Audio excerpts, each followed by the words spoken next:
సోనియా గాంధీ ఆ రోజు వందే మాతరంని అత్యంత దారుణంగా అవమానించారు అనేది స్పష్టమైంది. ఇండిపెండెన్స్ డే 80వ స్వాతంత్ర్య దినోత్సవం జెండా ఎగరవేశారు, ఖర్గే మాట్లాడారు, అంత బాగానే ఉంది. వందే మాతరం వచ్చేసరికి పూనకాలు వచ్చేసినాయి వీళ్ళకి. అంటే పూనకాలు అంటే not in a positive way, in a negative way. హతాశుత అయిపోయారు, ఏదో అనారోగ్యానికి గురైనట్లుగా. అక్కడ ఉన్న వాళ్ళందరూ మూలసంఖ్య వ్యాధిగ్రస్తుల్లాగా తయారైపోయారు.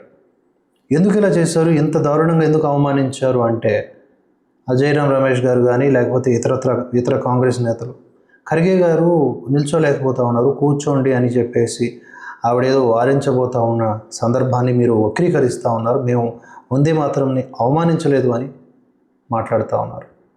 ఎందుకంత కవర్ చేసుకోవాల్సిన పరిస్థితి? వందే మాతరం అంటే మీకు ఎందుకంత ఇబ్బంది?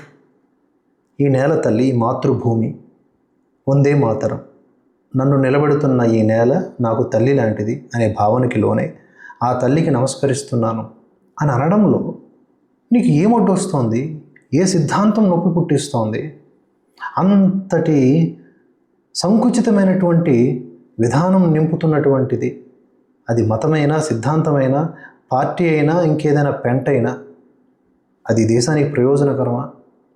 అంత ఇరుకున బ్రతుకుతూ మళ్ళీ విశాల దృక్పథం ఉండాలనేలాగా మాట్లాడేటటువంటి ఈ మేధావుల సంత.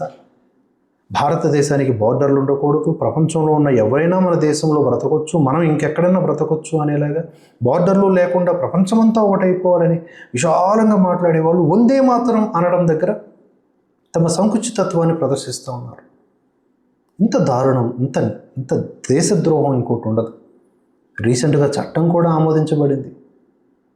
గరిష్టంగా 3 నుంచి 5 ఏళ్ళు జైలు శిక్ష కూడా ఉంది అవమానిస్తే వందే మాతరం.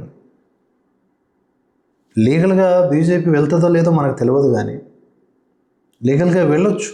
అక్కడ జరుగుతుంది అవమానమే. కవరేజ్ చేసుకోవచ్చు, లూప్ హోల్స్ వెతుక్కుంటే మేము అవమానం చేయలేదని. కానీ అంతరాత్మకు తెలుసు కదా. ఒక కాంగ్రెస్ నాయకుడు ఏమంటున్నాడు చూడండి, అక్కడ ఈ ప్రోగ్రామ్ని ఆర్గనైజ్ చేస్తున్నవాడు ఏమంటున్నాడు చూడండి. ये बीजेपी वाले कह रहे हैं कि अपमान हम लोगों ने किया है वंदे मातरम का, तो आप बता दीजिए कि वो वंदे मातरम जो अभी पार्लियामेंट में जो पास हुआ, क्या हम लोगों ने पूरा गाया कि नहीं गाया? उसके बावजूद भी नेता हमारी रोकना चाह रही थी, उसके बावजूद भी हम लोगों ने गाना को पूरा किया, कहीं कोई रोका नहीं। अगर रोका हो बीच में तो आप बता दीजिए, आप तो प्रमाण थे, मतलब प्रत्यक्ष आपने देखा है। दूसरा बात, आप गाया कि नहीं गाया, उसके बावजूद भी नेता हमारी रोकना चाह रही थी, उसके बावजूद भी हम लोगों ने गाना को पूरा किया, कहीं అది నేత అంటే ఎవరు? సోనియా గాంధీ. సోనియా గాంధీ ఆపాలని ఆదేశించినా మేము ఆపలేదు, మొత్తం కంప్లీట్ చేశాం కదా, మా తప్పేముంది అనేలాగా అతను ఏదో నిజాయితీ పరులాగా ఉన్నాడు. మొత్తానికైతే నిజం చెప్పాడు. సోనియా గాంధీ ఆపమని ఆజ్ఞలు జారీ చేశారు, వందే మాత్రం ఆపమన్న సోనియా గాంధీ. ఇది నిజం. వందే మాత్రంతో మీకు వచ్చిన ప్రాబ్లం ఏంటి? సోనియా గాంధీ గారు ఆన్సర్ చెప్పాలి దీని గురించి.